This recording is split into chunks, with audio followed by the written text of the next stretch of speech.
Subscribe করুন education study YouTube চ্যানেলকে এবং বেল আইকনে ক্লিক করুন সবার আগে লেটেস্ট ভিডিও দেখার জন্য। নমস্কার বন্ধুরা, এডুকেশন স্টাডি কোচিং সেন্টারে আপনাদেরকে স্বাগত জানাচ্ছি। আমরা রেলওয়ে পরীক্ষার জন্য, রেলওয়ে গ্রুপ ডি পরীক্ষার জন্য যেগুলো ইম্পর্টেন্ট ম্যাটেরিয়ালস যেমন কারেন্ট অ্যাফেয়ার্স, স্ট্যাটিক জিকে, সেগুলো আমরা আপলোড করতে শুরু করেছি এবং তার সাথে আমরা ম্যাথসের উপরও খুব ভালো ফোকাস দেবো এবং অঙ্ক খুব ভালোভাবে বেসিক লেভেল থেকে আমরা শিখব, যাতে আপনারা যারা রেলওয়ে গ্রুপ ডিতে অ্যাপ্লাই করেছেন তাদের প্রত্যেকের হেল্প হবে এই ভিডিও থেকে। এটুকু গ্যারান্টি আমি আপনাদেরকে দিতে পারি। তো আমরা আজ থেকে এখানে দেখুন, এই চ্যানেলে এডুকেশন স্টাডি চ্যানেলে অনেক ম্যাথসের ভিডিও দেওয়া আছে। সেগুলো ডব্লিউবি টেটের জন্য বা আদার্স কম্পিটিটিভ এক্সাম এরকম ভাবে টাইটেল করে দেওয়া আছে, কিন্তু সেগুলো আপনার যে কোনো কম্পিটিটিভ পরীক্ষার জন্য কাজে লাগবে। আপনারা যদি কেউ আজকে এডুকেশন স্টাডি কোচিং সেন্টার চ্যানেলের নতুন হন, এই ভিডিওটা আপনি প্রথম দেখছেন, তাহলে প্লিজ আগে গিয়ে ওই ভিডিওগুলো দেখুন, তাতে আপনার নলেজ 100% ডেভেলপ হবে। যদি আপনাদের কোনো ফিডব্যাক থাকে যে এই জায়গায় এইটা ডেভেলপ করলে ভালো হতো, প্লিজ কমেন্টে জানান। আপনাদের ফিডব্যাক অলওয়েজ ওয়েলকাম। তার কারণ ফিডব্যাক না জানলে আমরা বুঝতে পারবো না যে এই জায়গায় আমাদের প্রবলেম হচ্ছে, আপনাদের কাছে নলেজ পৌঁছাতে এই জায়গায় প্রবলেম হচ্ছে। তো প্লিজ আপনারা ফিডব্যাক দিন এবং প্লিজ আপনারা এডুকেশন স্টাডি কোচিং সেন্টার চ্যানেলকে সাপোর্ট করুন, কারণ আপনাদের সাপোর্ট ছাড়া এই চ্যানেল কখনোই গ্রো করবে না। তো আপনাদের কাছে একটা রিকোয়েস্ট, আপনাদেরকে কিচ্ছু দিতে হবে না, প্লিজ সাপোর্ট করুন। আর সাপোর্ট করার জন্য আপনাদেরকে একটাই কাজ করতে হবে, সেটা হচ্ছে সাবস্ক্রাইব করতে হবে, শেয়ার করতে হবে। প্লিজ সাবস্ক্রাইব করুন, শেয়ার করুন, লাইক করুন। এই তিনটে জিনিসই আপনাদের কাছ থেকে কাম্য। আর তাছাড়া কোনো জিনিস আমাদের এক্সপেকটেশন নেই আপনাদের কাছ থেকে। আমরা এখানে এই এডুকেশন স্টাডি চ্যানেলে আপনাদেরকে ফ্রিতে এডুকেশন দেবো। আপনাদের কোনো কোচিং সেন্টারে যাওয়ার দরকার নেই, কোথাও যাওয়ার দরকার নেই, সবকিছু ম্যাটেরিয়ালস আপনারা এখানে পাবেন। কিন্তু আপনাদের কাছ থেকে তিনটে জিনিস এক্সপেক্টেড, সেটা হচ্ছে like, comment, share R subscribe.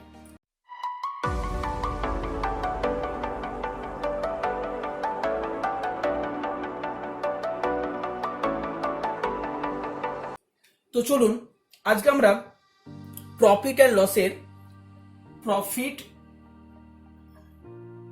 And loss এই চ্যাপ্টারে,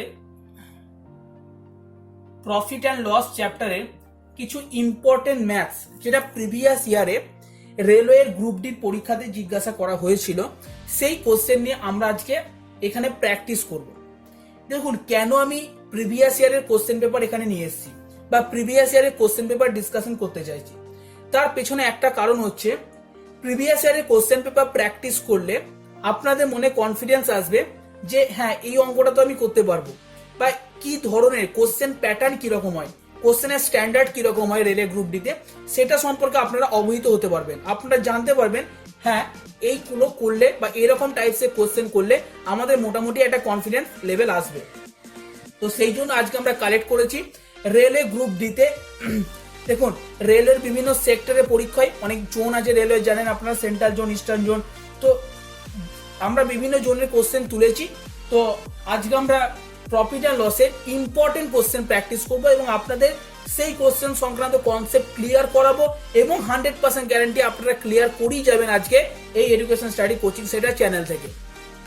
দেখুন, আমি এখানে প্রফিট অ্যান্ড লসের বেসিক ডিসকাশন করবো না, তার কারণ অলরেডি আমি আমার চ্যানেলে, এই চ্যানেলে প্রফিট অ্যান্ড লসের বেসিক ডিসকাশন করা হয়ে গেছে। আপনারা প্রফিট অ্যান্ড লসের সিরিজে গিয়ে, ওখানে গিয়ে আপনারা প্রফিট অ্যান্ড লসের বেসিকটা দেখে নিন। ওখানেও কিছু অঙ্ক আছে প্রফিট অ্যান্ড লসের, যেগুলো আপনারা দেখলে আপনাদের বেসিকটা ক্লিয়ার হয়ে যাবে। ঠিক আছে, তো আজকে আমরা দেখবো রেলে আসা কোশ্চেন, যেগুলো আপনাদেরকে অনেক হেল্প করবে। দেখুন, কোশ্চেন আপনার স্ক্রিনে শো করবে, আপনি স্ক্রিন থেকে কোশ্চেন দেখবেন। আমি কোশ্চেনটিকে জাস্ট পড়ে দিচ্ছি। A book seller sells a book on 10% profit. আমি জাস্ট ডায়াগ্রামেটিক্যালি কোশ্চেনটাকে লিখবো। দেখুন, একজন বুক সেলার আছে,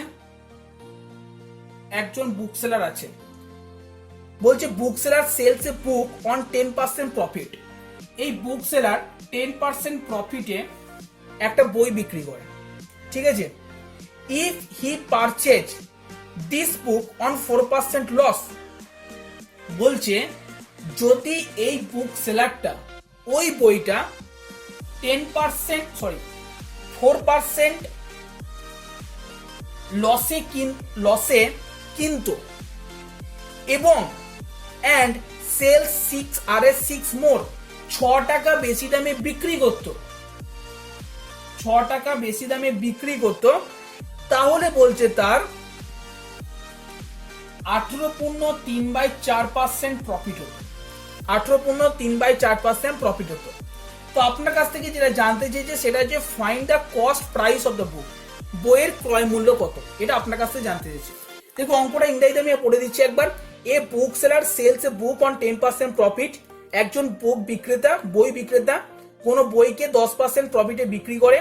if he purchase this book on 4% loss, যদি সে বইটা 4% লসে কিনতো অ্যান্ড সেলস আর এ 6 মোর এবং 6 টাকা বেশি দামে বিক্রি করতো, দেন হি আর্নস 18.3/4% প্রফিট, 18.3/4% প্রফিট সে বেশি পেত।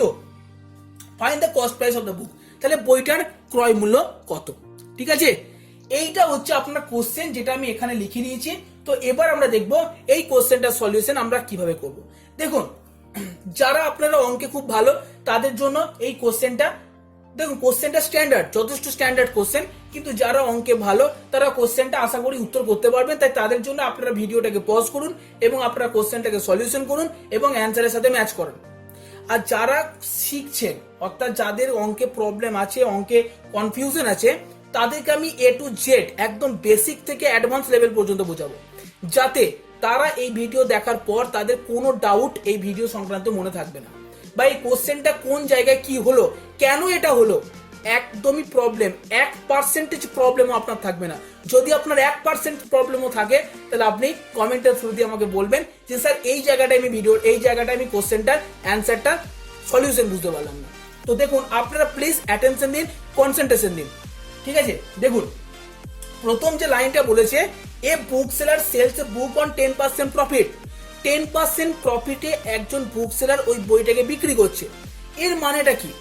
এর মানেটা হচ্ছে 10% প্রফিট মানে, আমি বারবার বলেছি, যদি সিপি হয় 100 টাকা তাহলে এসপি হবে 110 টাকা। যদি সিপি মানে কস্ট প্রাইস মানে ক্রয় মূল্য, অর্থাৎ 10% প্রফিটের মানে হচ্ছে যদি বইটার ক্রয় মূল্য হয় 100 টাকা তাহলে 10 টাকা বেশি, অর্থাৎ 110 টাকায় সেই বইটাকে বিক্রি করা।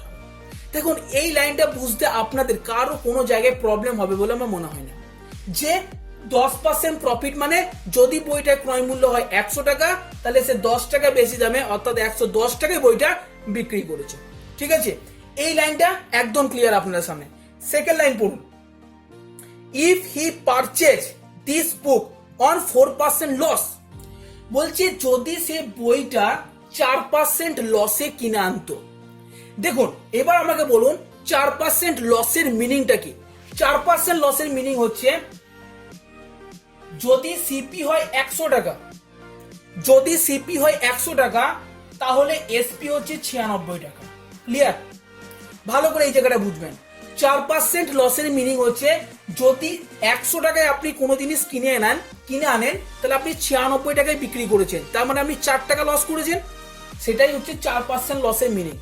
তার মানে বলছে if he purchase this book on 4% loss, যদি 4% লসে সে বিক্রি করতো তাহলে কি হতো?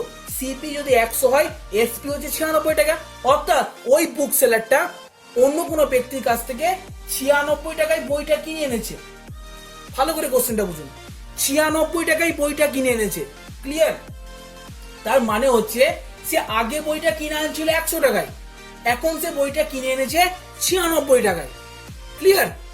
এবং তাহলে 96 টাকায় কিনে এনেছে, এবং 96 টাকায় কিনে আনার পর যদি 6 টাকা আরো এক্সট্রা যোগ করে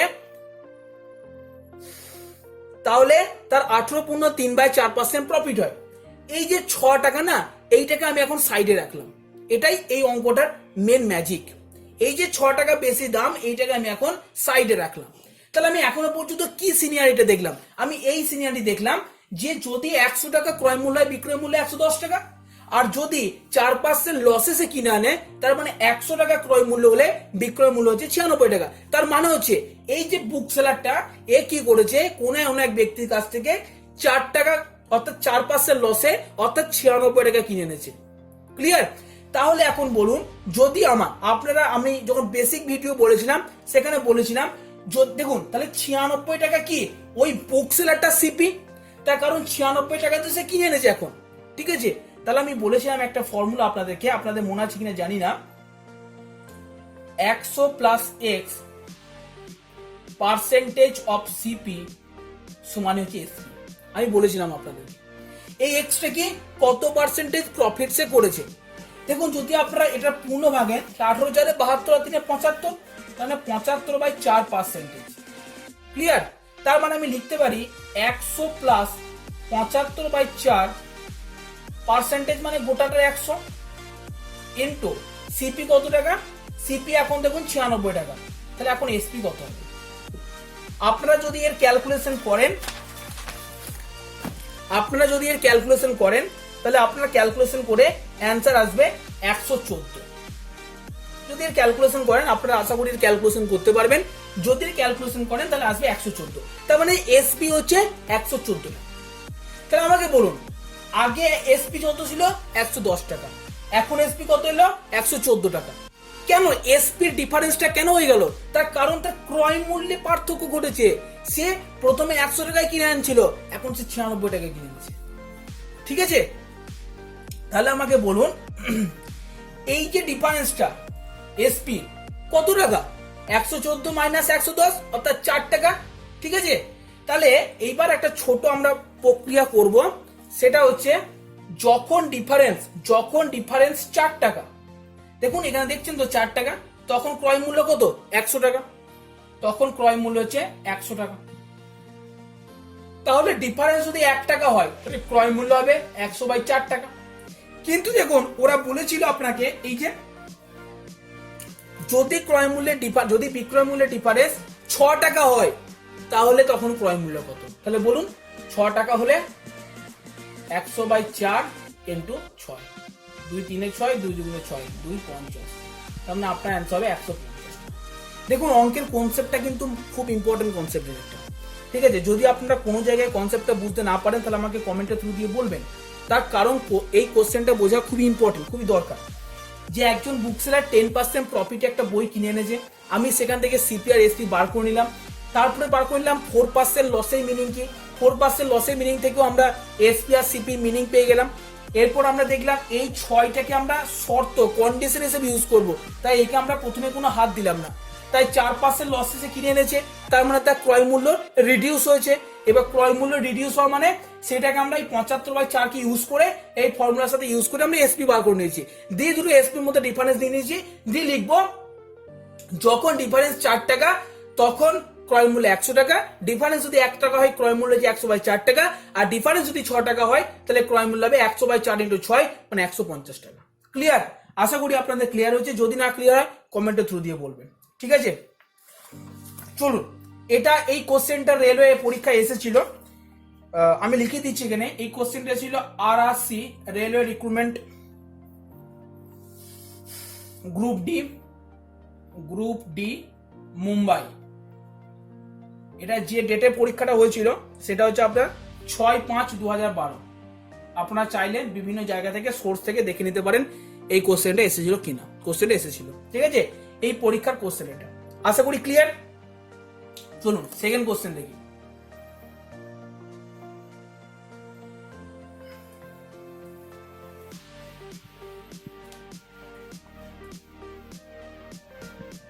দেখুন সেকেন্ড কোশ্চেন আপনারা স্ক্রিনে দেখতে পেয়ে যাবেন, আমি শুধুমাত্র কোশ্চেনটাকে পড়ে শোনাচ্ছি আপনাদের। রবি পারচেজ 2 টফিস ইন 1 রুপি। রবি কি করেছে? রবি বলে একজন ছেলে আছে, সে কি করেছে? 2টো ট্রফি কিনেছে।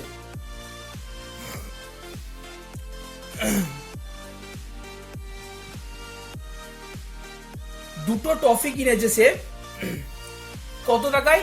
1 টাকায়। দুটো টফি কিনেছে 1 টাকায়। তাহলে দেখুন যদি দুটো টফি কিনে 1 টাকায়, তাহলে আপনি বলুন একটা টফির দাম কত? অবশ্যই 1/2 টাকা। এটুকু বুঝতে কারো কোনো অসুবিধা আছে? যদি দুটো টফি কিনে 1 টাকায় তাহলে একটা টফির দাম কত? 1/2 টাকা। সেকেন্ড লাইন পড়ুন। in 1 rupee of some quantity and sells it 5 toffees in 1 rupees.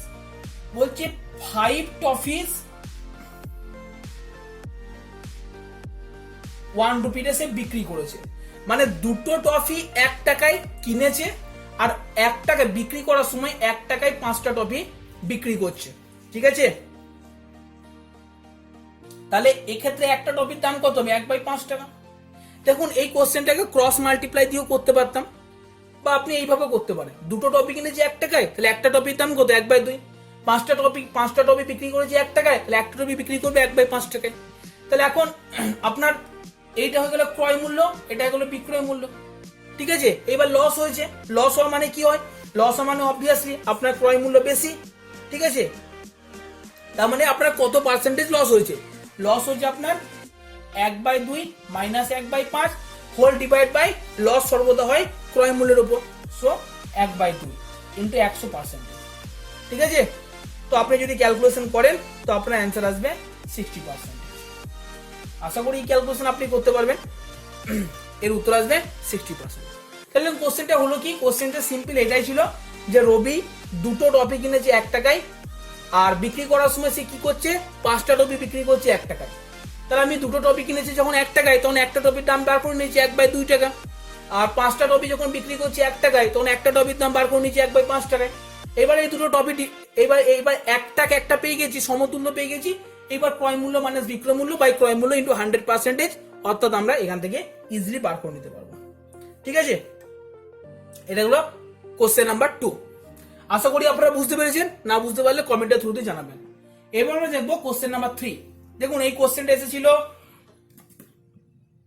Same পরীক্ষা, RRC group D Mumbai 6512 2012 question, ঠিক আছে? সেম পরীক্ষা। তৃতীয় কোশ্চেন দেখুন, তৃতীয় কোশ্চেনটাও সেম পরীক্ষা, RRC গ্রুপ ডি মুম্বাই 6512 2012। বলছে আপনারা স্ক্রিনে দেখতে পেয়ে যাবেন question, Raman purchase a guitar in 9/10 value of its printing price। Raman বলছে পারচেজ করেছে একটা guitar in 9/10 value of its printing price.